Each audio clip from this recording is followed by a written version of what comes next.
Good morning. It's so nice to be here. So why should we pay any attention to Buddhism? Universal Unitarians, you have it all in your bag already. But the Dalai Lama made a comment that I think it's worth noting. He said, "Don't try to use what you learn from Buddhism to be a better Buddhist. Use it to be a better whatever you already are."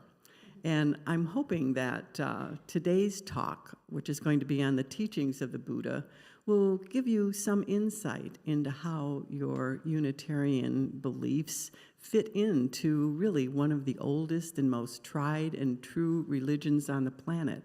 My intention for the talk today is that the information that we'll share will give you some tools that you can use to sort of relieve the suffering and the anxiety and the angst that we all are faced with as we live through these challenging times. So I'm looking forward to talking to you more later. Again, good morning to you all.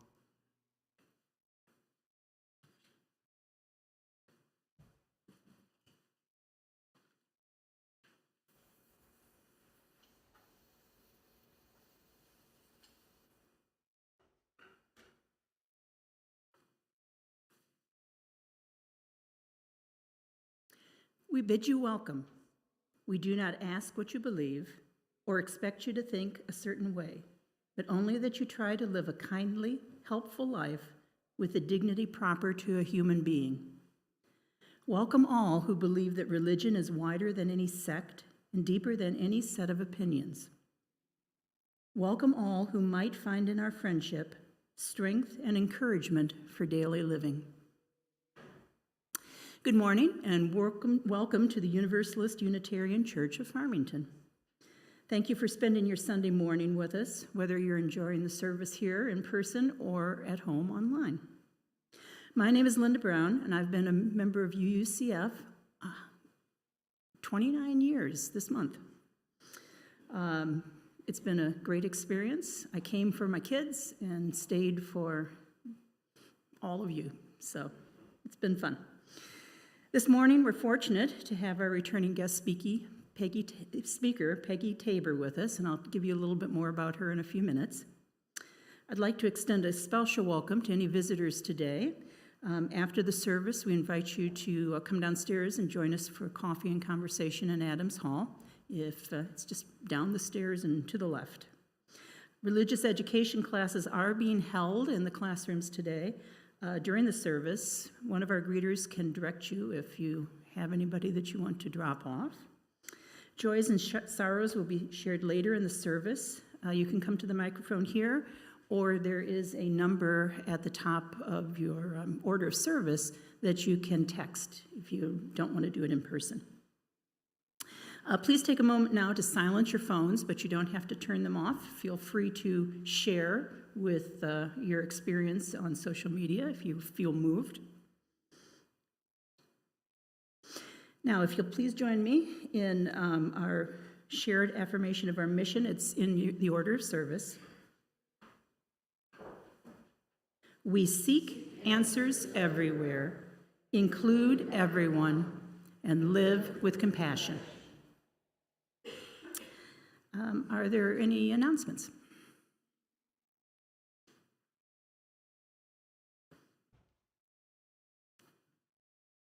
Hi, I'm Katie Coker, the chair of the RE committee. Just want you to save some dates on your calendar. September 16th is our religious education teacher training.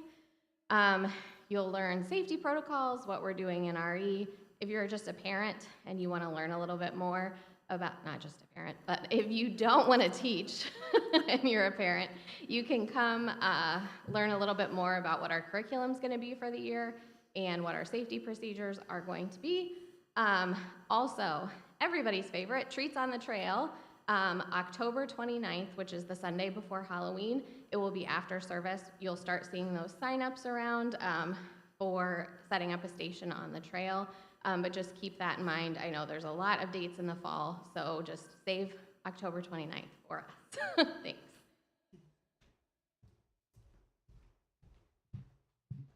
Marie Laurie, Save the World. This month we're doing something a little different. We're having a field trip with the cooperation of membership.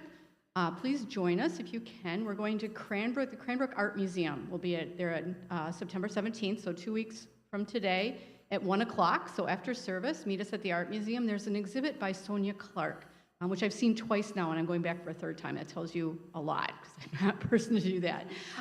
It's moving, it's compelling. She addresses issues of race and history in a way that makes you really think, but also makes you weirdly hopeful. I hope you'll join us. If you have teens or tweens, it's a really, really good thing for them as well.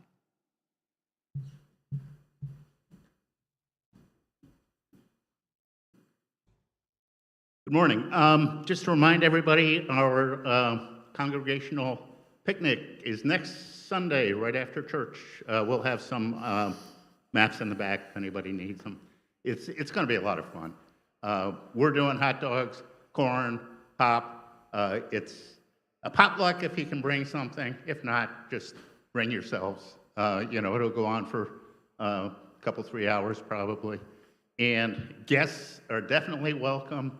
You might sit back and say, I feel out of place. You won't be out of place. You'll enjoy it. We would love to have you there. Thank you.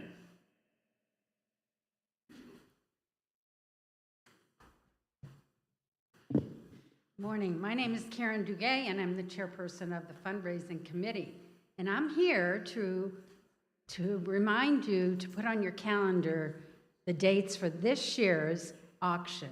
The theme is the Roaring 20s, so get out your duds, get them going, and we hope to see you there on September 11th, dinner at 6, 7 o'clock. November 11th. What did I say? September. November 11th, dinner at 6, auction at 7. So here's 10 great reasons that you should be there. Drum roll. Brian, come on. Okay, number 10, it's a lot of fun. Number 9, it's a great way to start the fall holiday season. Number 8, you get a chance to dress up. Think Gatsby, flappers, jazz, straw hats, etc. And et cetera is important. And et cetera. Number 7, you get dinner, drinks, entertainment, and the chance to bid on great items. Number 6, there will be something of interest to bid on for everyone. Number 5, you can fill up your social calendar for the next year and not be lonely like me. No. Number 4, it's a great way to get to know your fellow UUCFs. Number 3 is, it's the biggest party of the UUCF year. Number 2, the proceeds make a big difference in, sorry, we have a little typo here, in our UUCF budget. Number 1, did we mention it's fun? Fun. Yes, but a lot of fun. A lot of fun. Okay. And if you go onto your e-blast, there's 2 links there at the bottom where you can click on after this announcement to make a donation and to register. So please, please, please start thinking about what you can do to help make this a success. Thank you. Thanks, guys. Liz Knight, board president, here with 2 quick reminders. The first one is next week is our water communion. The picnic will follow after, but if you've never been a part of a water communion, we encourage you to bring water from home or water maybe from your travels this year to add to our community. So it's quite beautiful. If you participated in the flower ceremony this spring, very similar energy. So it's one of my favorite services of the year. Also, secondly, save the date and look for an upcoming e-blast with more specifics, but we are having a new minister kickoff event retreat the weekend of September 30th. There will be a Friday night event that will be welcome to the entire congregation. Dinner will be served, so we encourage you to come and share your history with UUCF and our collective congregational history with our new minister and each other. If you're part of leadership, whether a committee, an adjunct group, or on the board, there'll be additional sessions on Saturday. So see me for more details, and I'll send out some more information later this week. Thank you. And please make sure to check the UUCF website and the Friday emails for more details of upcoming events and activities. So now, if you will please rise as you're willing and able for our first hymn from the Gray Hymnal, number 183, The Wind of Change Forever Blown.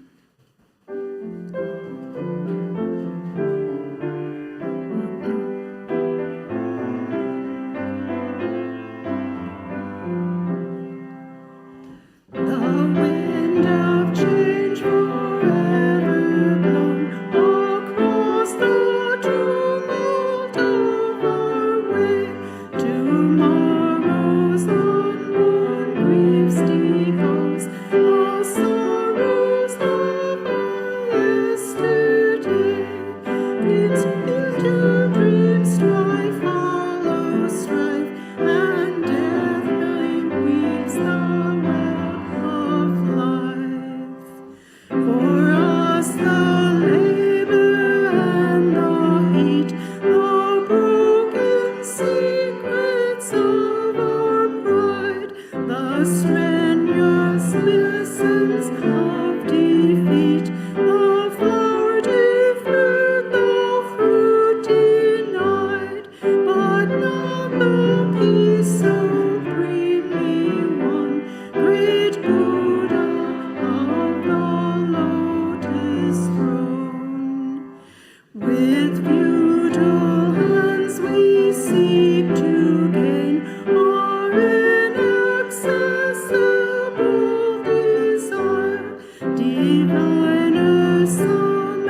today is Peggy Tabor, and we've been lucky to have her many times, and we welcome her back again.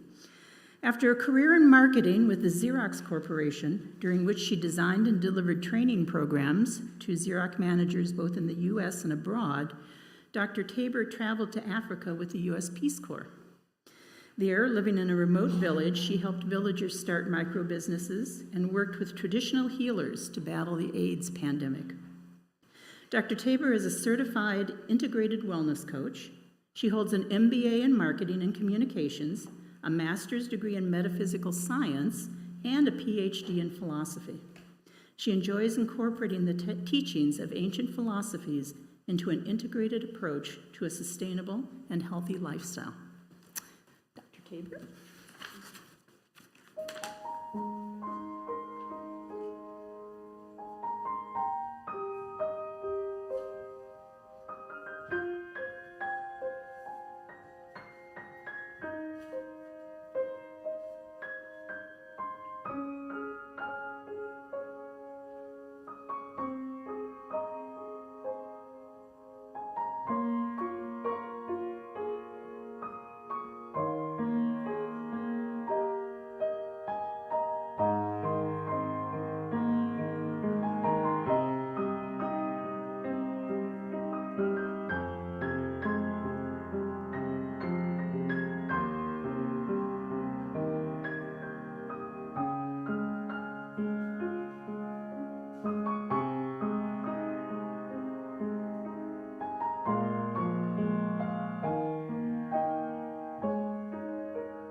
Doesn't Diane choose the most beautiful music?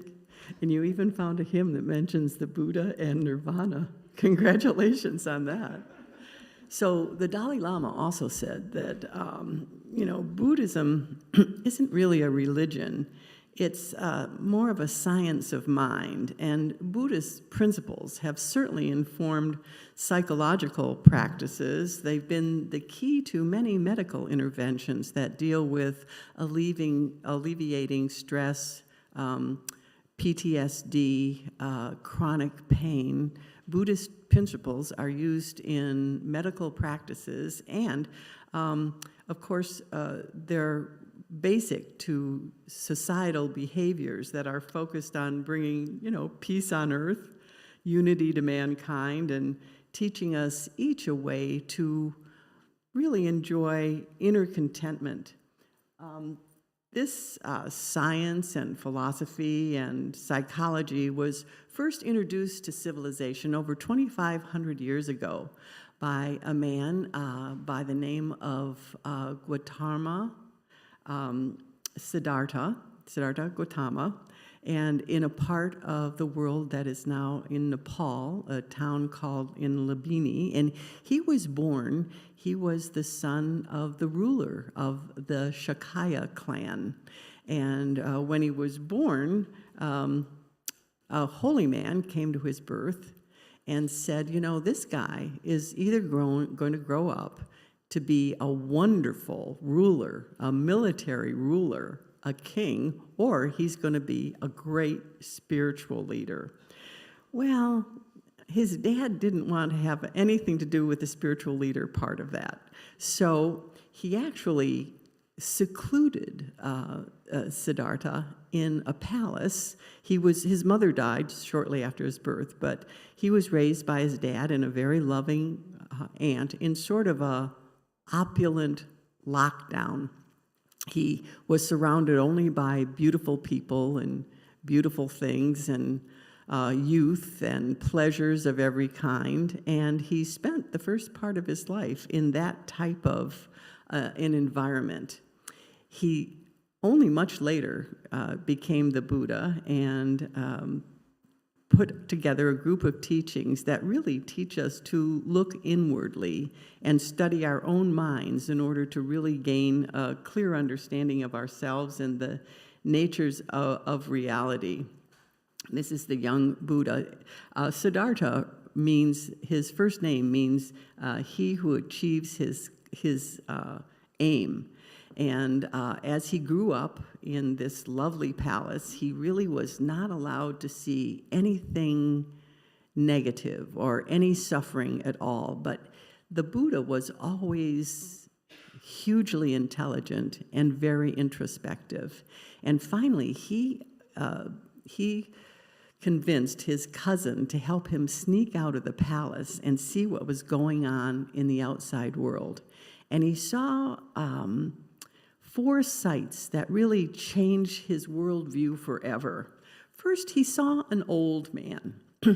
He said to his cousin, "Hey, what's wrong with him? What's all this around his eyes and wrinkly neck? And he's walking funny." He said, "That is age, my friend, and we will all age. It's part of the human condition." Then he saw a litter with a very sick man on it who was obviously in suffering, pain. He said, "What's this?" His cousin said, "Siddhartha, we're all going to suffer. Suffering is part of the human condition. Even you will suffer." Finally, a funeral went by, and he said, "And this?" He said, "And death. At the end of our life, we will all face this, my cousin. We will all die." On the way back to the palace, legend tells us that they saw a monk. He was wearing pretty tattered clothes, and he had a begging bowl, so obviously he got what he could eat from begging, but he had a serenity about him and a peacefulness.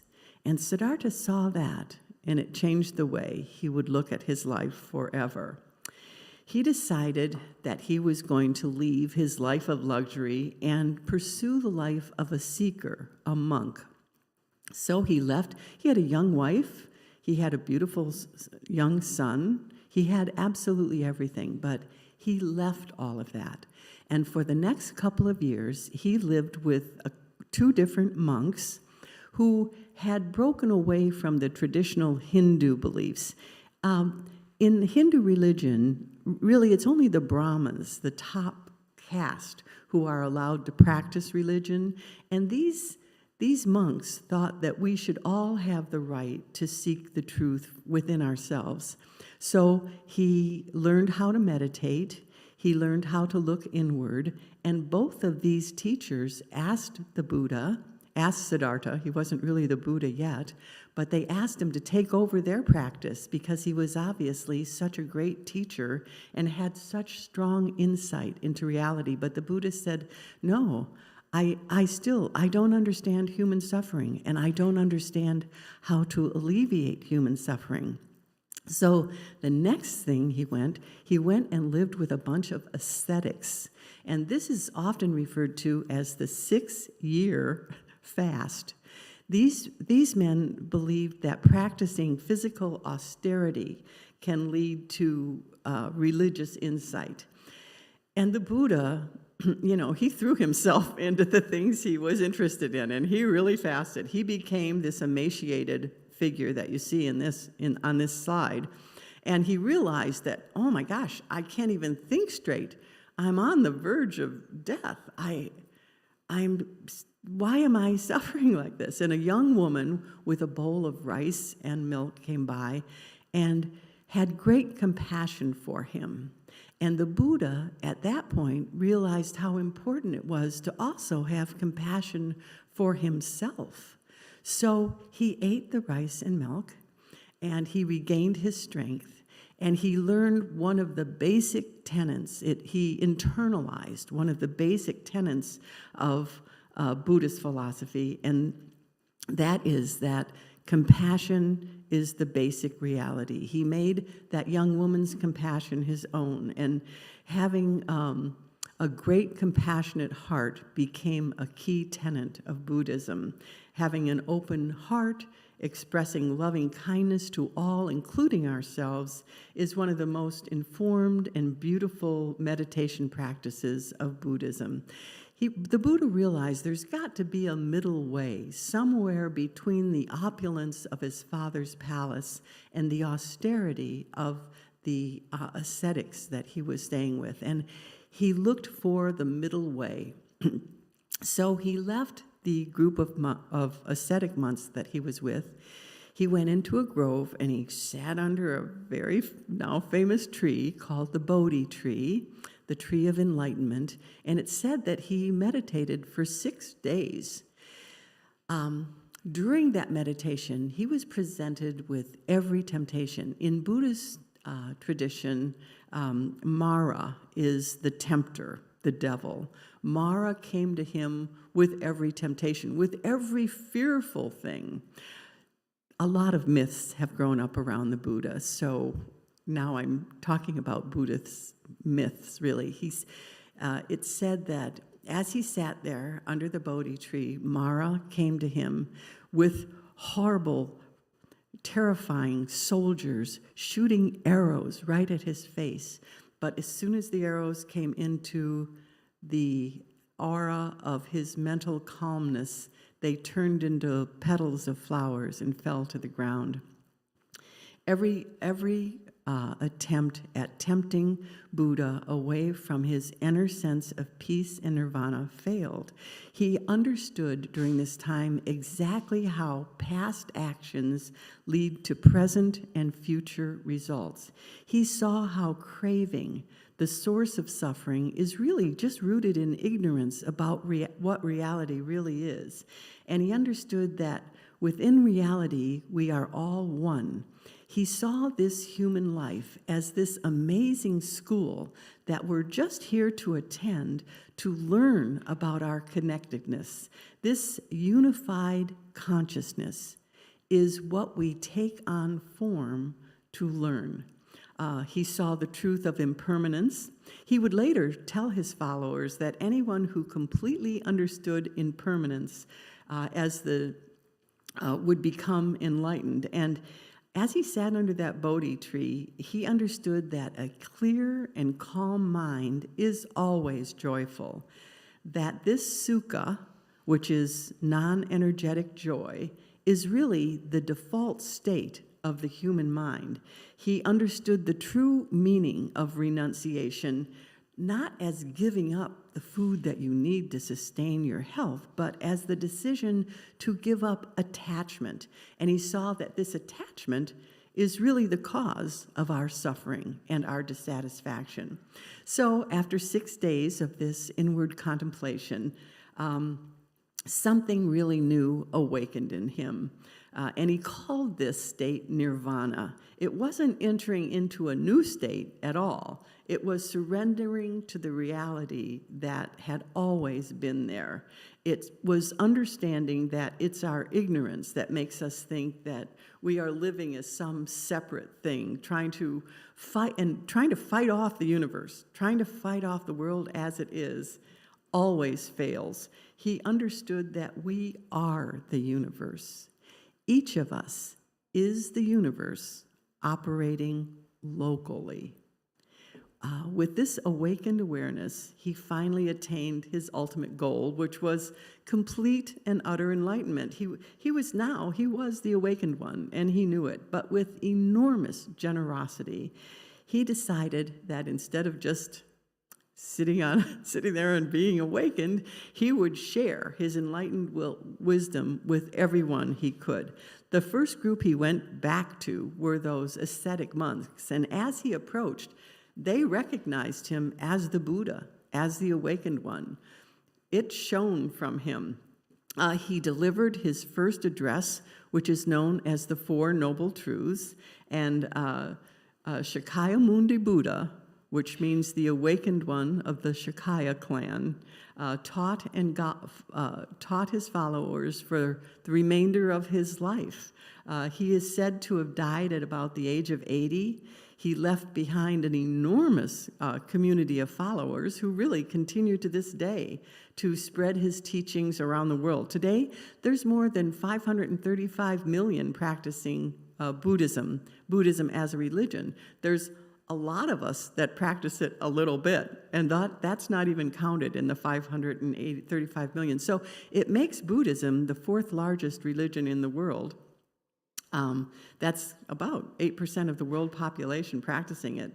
So let's look at these teachings. What was it that he shared, and see if they can help us lead the best, happiest, and most fulfilling life possible. The Four Noble Truths. These are really the basis of Buddhist teaching. He taught that the first noble truth says that suffering is an inherent part of human life. We will all suffer. We'll all get sick. We'll lose our job. The Pali word for suffering is dukkha. Dukkha means, it can also be interpreted as anguish or dissatisfaction or just general unsatisfactoriness. The Rolling Stones lyric from that song, "I Can't Get No Satisfaction," that's, according to Buddhism, a correct assessment of the human condition. We just can't get no satisfaction. Suffering is everywhere. Suffering is falling in love and becoming complacent. It's not being able to connect with our children. It's anxiety about what's going to happen politically in this country. It's like buying that fabulous smartphone, and 2 weeks later, a new one comes out that's got an app that you really want, and so you're not satisfied with the one you just bought. It's getting what you don't want. It's getting what you want, but fearing that you're going to lose it. It's sickness, it's suffering, and it's dying. The question of the first noble truth is, can we accept these 10,000 joys and these 10,000 sorrows that life as a human being is going to present to us? Can we accept them? If we can't accept them, we're going to be at war with life as it is. And being at war is suffering. The Buddha taught that when we experience something painful, it's like the world shoots an arrow right at us. What he teaches us to do is not shoot another arrow into that one and suffer that we're suffering. That second arrow is add-on suffering. It's our reaction to what is. So here's the formula. Pain plus resistance equals suffering. The Buddha taught us that we should turn towards painful events without judging them, but with an understanding that they are temporary. They're a temporary and natural part of the human condition. So there's 3 words that really codify this part of Buddhist teaching, and it is, this will pass. When bad things happen to us, you know it's true. Put it into your mind. This will pass. The Buddha's second noble truth is that we humans suffering because we live in almost a constant state of desire. According to the Buddha, we're born into this condition as well. It's part of our evolutionary inheritance. It's the karma of taking form. The fact that we judge things as pleasant or unpleasant, it's really the natural law of stimulus and response. I mean, even a one-celled paramecium will move towards a pleasant stimulus and away from a negative stimulus. We, as human beings, have a much more complicated stimulus and response, but it's part of our evolutionary inheritance. We love, this grasping and rejecting keeps us continually dissatisfied and off balance. Even when we experience pleasure, there's a little suffering in it because we wonder, how long is it going to last? Thoreau very famously said, he said, "I make myself rich by making my wants few." So the third noble truth makes this astonishing claim. It says we can be free of suffering simply by understanding its cause. The cause is desire. The cause is attachment. The solution is to learn how to free ourselves from the confused and entangled desires of our own mind. And this freedom is called nirvana. So how do we do this? It's perhaps the Buddha's most significant biological insight.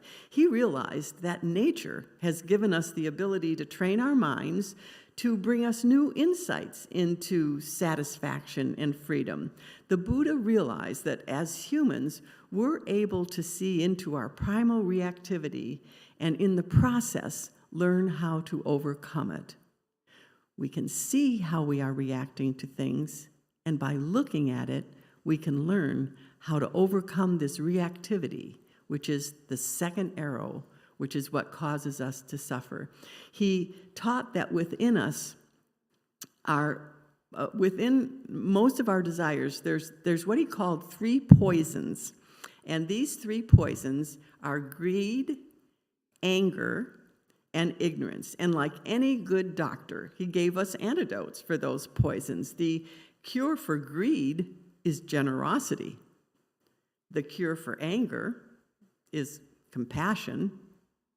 And the cure for ignorance is wisdom. It's not easy, but it takes such firm commitment and intention.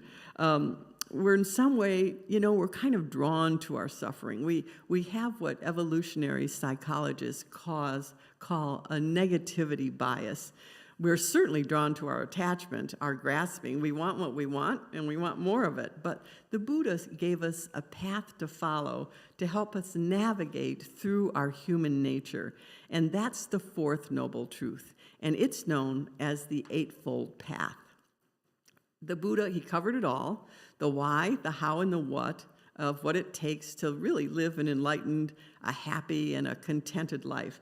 He taught that it's wise to ask the question, how do we want to live this life? Or as Mary Oliver, the wonderful poet, said in her poem, A Summer's Day, she said, "Tell me, what is it you plan to do with your one wild and precious life?" The Buddha gives us a path to follow using wisdom and ethics and samadhi, which is the ability to meditate, to achieve awareness through meditation, to live the best life we can live. So we'll take a look at these 8-fold steps, many of which are very familiar to you. It's all incorporated into your beliefs here as Unitarian Universalists, and it's incorporated into spiritual, psychological, and physical, philosophical practices across the world and across beliefs. The first step of this path is right view, and it just involves really understanding that we are all one. We're all interconnected, so viewing others with compassionate heart is really, it's the only awakened way. Henry Wadsworth Longfellow said, "If we could read the secret history of our enemies, we should find in each man's life sorrows and suffering enough to disarm all hostility." And that's true. When you think of people that you dislike, within their life, who knows what they've suffered? Who knows what's made them who they are, the person that you're not particularly attracted to? So a compassionate look at them frees you. It frees you from the anxiety of dislike. The second step is right intention, and it involves really questioning what really matters. It's a willingness not to follow our habits or our reactions, but to stop with very clear intention, a very clear desire to see the situation as it is. Viktor Frankl, survivor of a Nazi concentration camp, said, between stimulus and response, there is a space. In that space is our power to choose our response. And in our response lies our growth and our freedom.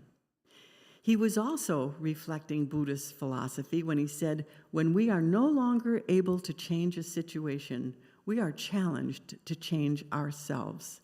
This really clear intention to accept what is and not attach reaction to it, it leads to the next three steps.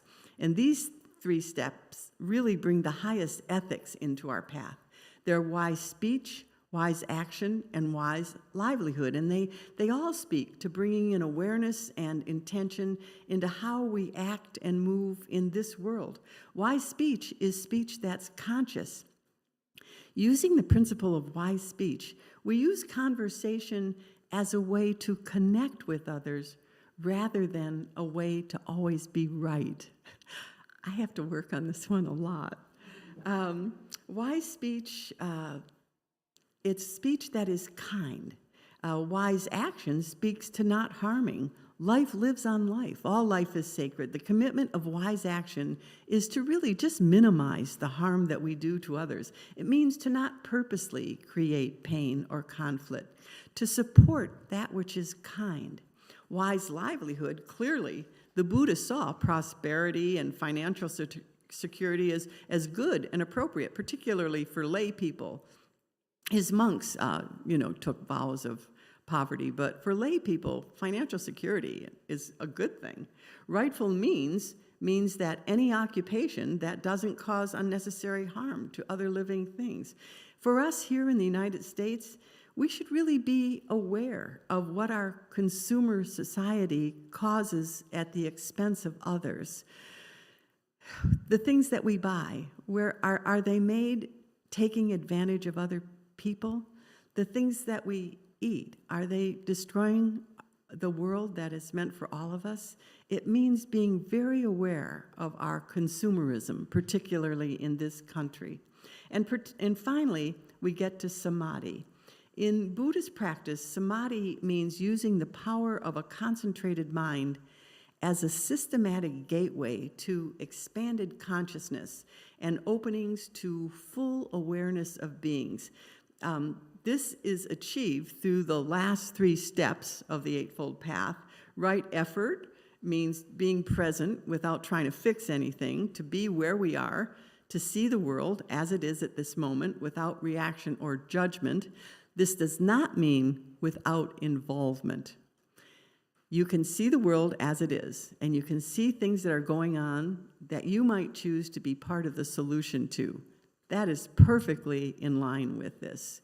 Taking a path to remedy ills is within the Buddhist philosophy, but accepting the world as it is before you take that step is the Buddhist part of it. Right mindfulness is really a result of the effort towards looking at the world as it is, to be fully here, to be aware, to not to be on automatic pilot. It takes so much practice. It's like, meditation is like training a puppy. You say, sit, and the puppy gets up. And you say, sit. When you're sitting and concentrating on your breath, it's like, sit, take a breath. What am I going to have for lunch? Oh, sit, take a breath. What should I be doing later on today? It's constant training, and you're doing it right. If you're doing it, you're doing it right. Mindfulness is really a mental muscle, and it pays really big dividends if you can get yourself to meditate every day. And right concentration teaches us our human potential. to express our Buddha nature through continual practice.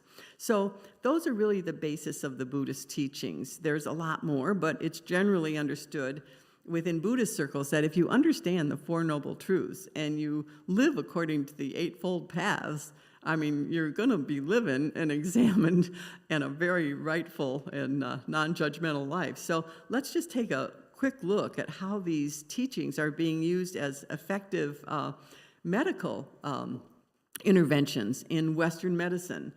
From the very earliest, Buddhism has been closely entwined with the practice of medicine. As a physician of the human condition, the Buddha provided us with a diagnosis of our suffering, which was the first noble truth. He provided us with a cause for our suffering, craving, the second noble truth, and then he gave us a prognosis for cure, the third noble truth, and a prescription on how to get there, a medicine, the Eightfold Path. There's perhaps no one in the Western world who's been more influential in bringing Buddhist practices to the Western world than John Kabat-Zinn. This is him. He's a doctor. He was at MIT doing a PhD in molecular biology, and he really learned about meditation, and he was having lunch with a bunch of dermatologists, and they were talking about these patients that were so anxiety-ridden, and they had psoriasis, and the treatment for that was these different kinds of sun rays on their skin, and Zinn said, how about if while they're in treatment, we also play some guided meditations for them to kind of help them relieve their stress? They did this, and my goodness, the patients were cured 30% faster. He was able, from this little experiment, to get a whole bunch of funding and do all kinds of experiments. There's so many peer-reviewed studies in how mindfulness focus can alleviate stress and alleviate the suffering from all kinds of anxiety, diseases. PTSD can certainly help with pain management. So he put together an 8-week program, which is called MBSR, Mindfulness-Based Stress Reduction. It's being practiced in 700 hospitals in the United States, and at MIT alone, over 25,000 people have used this technique to alleviate their suffering. There's an 8-week course that, if you have 8 weeks, it's not free, but it's really worth it. There's a handout, and you can take this course online, the MBSR 8-week course. It's really well worth the time invested. It will take you about 5 or 6 hours a week, but at the end of 8 weeks, you will have a handle on mindfulness that you didn't have beforehand. If you can't do that, in the handout, there's a book. Can't remember which one it is, but it's sort of an abbreviated do-at-home 8-week course. Try that.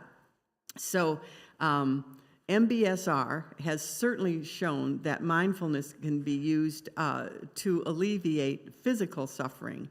Now, Buddhism and neuroscience. Buddhism and neuroscience represent really two ways of approaching knowledge on how our mind works.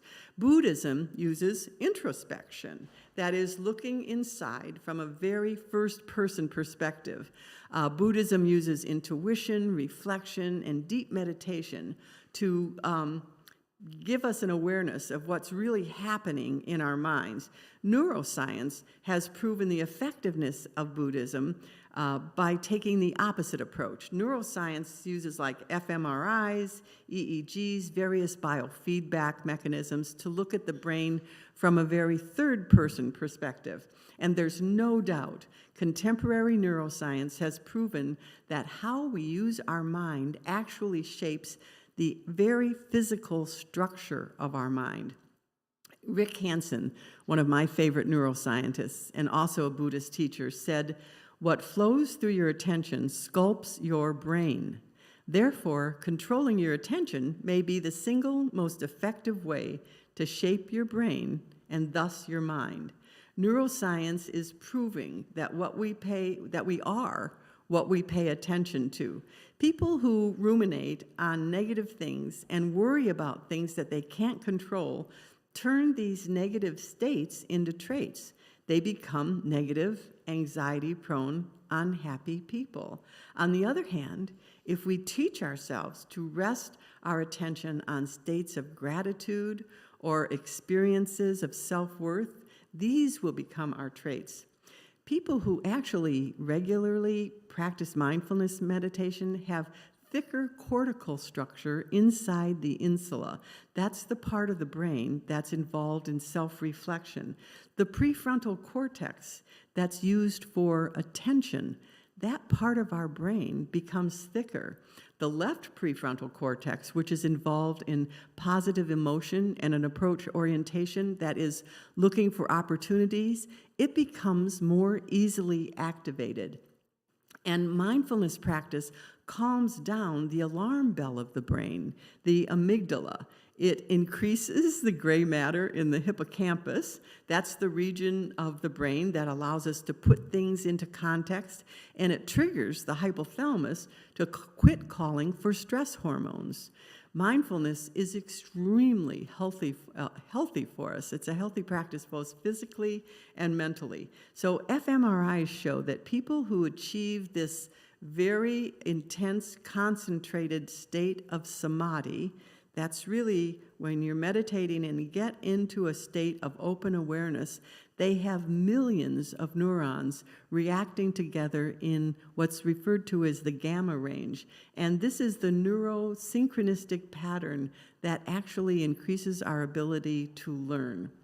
So the brain techniques that you can learn through mindfulness will actually shape the size of your brain. There's a couple of books on your list. Neurodharma is by Rick Hanson. I recommend that one. And of course, Buddha's Brain. So medicine, neuroscience, and finally, psychology. Mark Epstein is an American author, and he's a psychotherapist, and he called the Buddha the original psychoanalyst. But, you know, rather than having his followers lie down on a couch, the Buddha had them sit on a cushion. And he also did not listen to their stories about their individual emotional issues. Instead, he gave them a method for observing themselves, and he told them to focus on the universal laws and natural processes that create all human suffering. Rather than focus on their individual conditioning, he told them to examine their human condition. While Buddhist psychology really considers all human beings somewhat neurotic, Buddhist therapy teaches us how to manage and even transform our human mind states.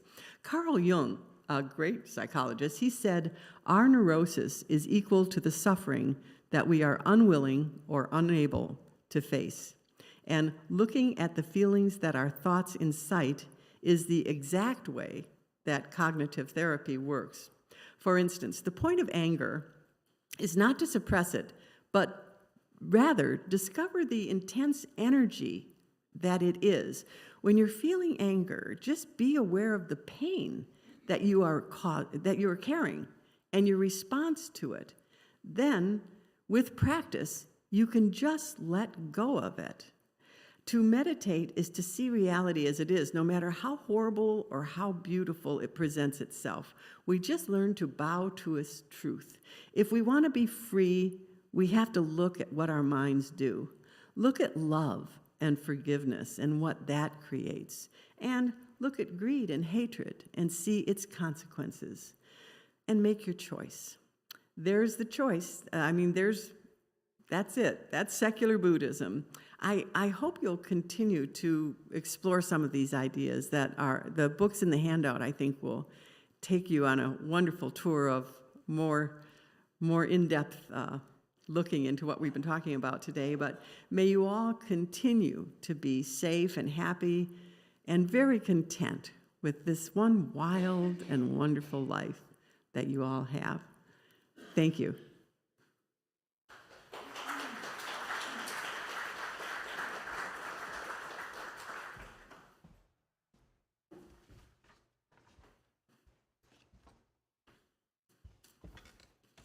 Thank you, Peggy.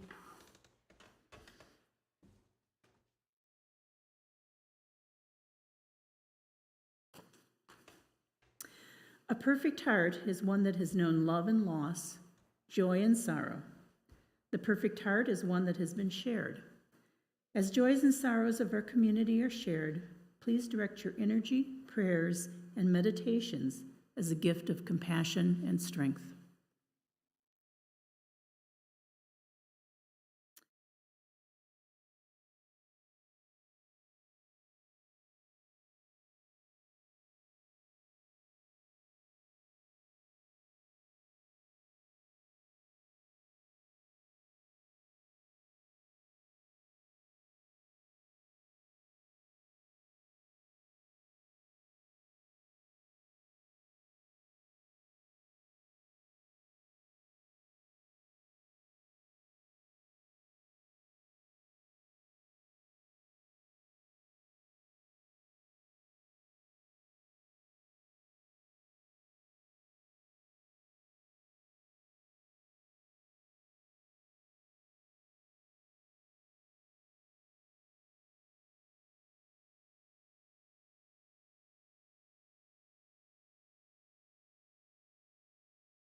For the intentions that rest in the silent sanctuary of our hearts, one for the joys, one for the sorrows, and one for the strength of the gathered community that can support you and bring you peace.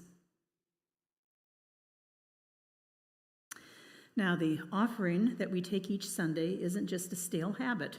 It's an opportunity to recommit to this place and to this people. Our offering is an affirmation, a yes. When we give, we say yes to something we value. With our gifts, freely given, may we say yes to the values of our faith. May our offering help us practice Unitarian Universalism within and beyond our congregation as tools to empower our mission.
Okay. If you will please rise as you're willing and able for our last hymn from the Teal hymnal, number 1031, Filled with Loving Kindness.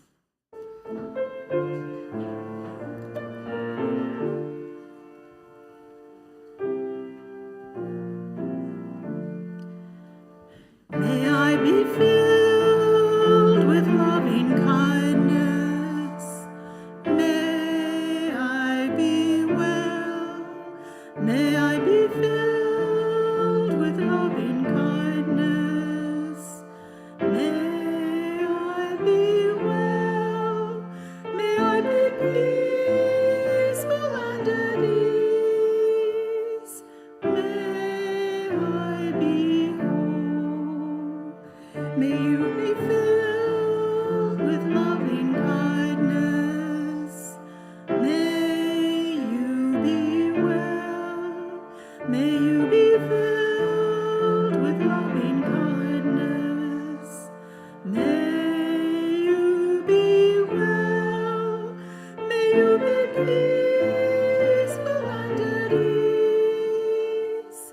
May you be whole.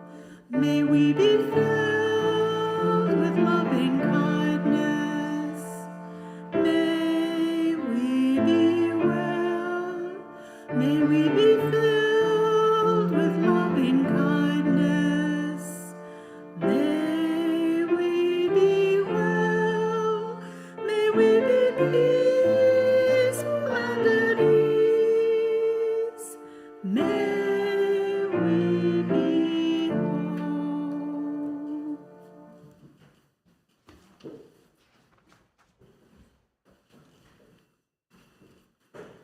So there's so many wise teachings all around us. Here's a few of my favorites. Wayne Dyer said, if you change the way you look at things, the things that you look at will change. And of course from the Buddha, he said, we are what we think. All that we are arises with our thoughts. With our thoughts, we make the world. The root of all suffering is attachment, and nothing is forever except change.